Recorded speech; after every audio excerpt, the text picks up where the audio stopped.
All right, so next we're going to talk about pneumonia. Pneumonia is inflammation of the lung tissue itself. It can be viral, which can be a progression of a viral upper respiratory infection, but a viral pneumonia actually sets up a perfect environment for a secondary bacterial infection. Typically for viral pneumonia, the treatment is supportive, allow the body to work through that virus, but if a bacterial infection occurs, then antibiotics are given.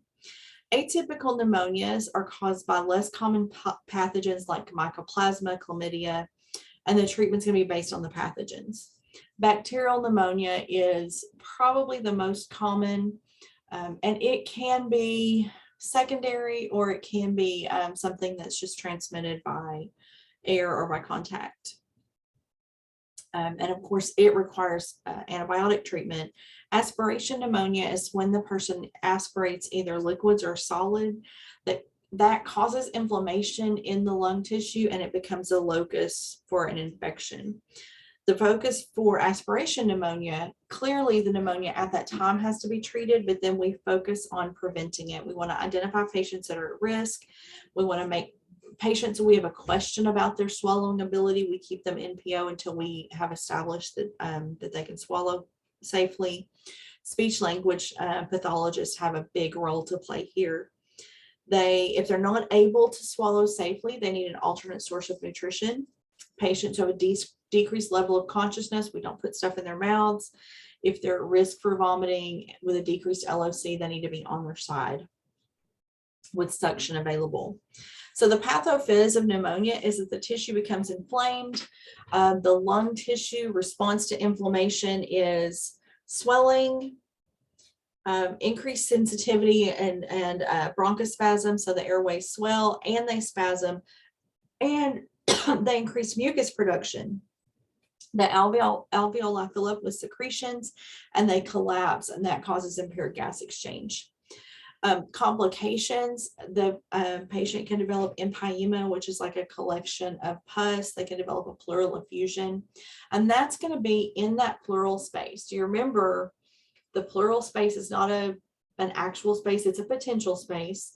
There's the membrane that lines the lung, and it's continuous and doubled, and it lines the thoracic wall, and there's pleural fluid that allows the membrane to slide. So when we breathe, that allows sliding, but that fluid also maintains the surface tension, maintains the lungs in contact with the wall, so it keeps the lungs inflated. So if we get a collection of pus or fluid between the lung and the chest wall, that starts to separate the lung and the chest wall. Okay, so empyema or pleural effusion. They can also develop a pneumothorax, which is when air gets into that space, and that could be from maybe some of the alveoli are damaged. Pneumonia can lead to respiratory failure. They just cannot adequately maintain oxygenation, and it can lead to sepsis. What does it look like? Someone with pneumonia has fever, they feel bad, they have malaise, rapid shallow respirations, they probably have a cough, they may not be bringing anything up, but you can hear that there are secretions there. They may have chest pain, they look sick, and chills and meningeal symptoms are common, especially meningeal symptoms you may see with kids. Medical management, older kids and adults can be managed at home if they're stable.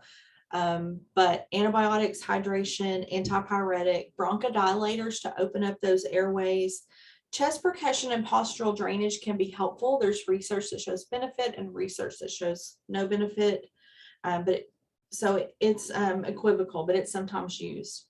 If they're severely ill, if they need an IV or oxygen, if they're at-risk kid, they've got other risk factors, if they have signs of complications, or if their family is not able to care for them adequately at home, then they're hospitalized. If they have pleural effusion or empyema or a pneumothorax, they may need a chest tube. And for respiratory failure, they're mechanically ventilated. Nursing care, some pathogens require droplet precautions, so we need to be aware of what the pathogen is. Humidify and hydrate, carefully monitoring respiratory status for complications or for getting worse. Keep their airways clear. It's preferable if they can clear their own airway, but we can suction if needed. And then pain management. So if they have pneumonia on one side, if that side is, we position with that side down, they can actually give them some pain relief because it splints when they cough. But another thing that we can do is help them splint when they cough by putting a pillow or a folded blanket against the area that's painful and hold that in when they cough. Okay, just like we would do with an incision, you can do that actually for pain related to pneumonia. Okay, in the next section, we're going to talk about pertussis, which is not new to you.